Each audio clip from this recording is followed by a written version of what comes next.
মোহনপুর চা বাগানে স্থানীয় জনগণের তৎপরতা উদ্ধার হলো একটি অজগর। অজগরটি শনিবার উদ্ধার করা হয়। এদোর এলাকায় মোহনপুর চা বাগানে স্থানীয় জনগণের তৎপরতা উদ্ধার হলো একটি অজগর সাপ।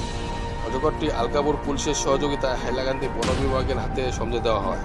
স্থানীয়দের অনুমান, কাটাখাল নদীতে জলের স্থল বাড়ায় দক্ষিণ হাইলাকান্দির পাহাড় থেকে সাপটি এই এলাকায় ভেসে আসে। এই নদী থেকে ডাঙ্গায় ওঠে। ইতিমধ্যে অজগরটি এলাকার বেশ কয়েকটি মুরগির সাবার করে ফেলেছে। মোহনপুর চা বাগান এলাকায় জয়নাব ব্যক্তি কাজে যাওয়ার সময় সকাল প্রায় 8টা নাগাদ দেখতে পান সাপটি অত্যন্ত ধীর গতিতে চলছিল। তিনি হাঁক ডাক শুরু করলে এলাকার মানুষ জড়ো হন এবং মোহনপুর পিপিতে খবর দেন। মোহনপুর পিপি আইসি তরুণ কুমার লস্কর আলগাপুর ওসি ও বন বিভাগকে খবর পাঠালে ঘটনাস্থলে গিয়ে অজগর সাপটি উদ্ধার করে নিয়ে আসে। অজগর সাপটি প্রায় 5 হাত লম্বা ছিল।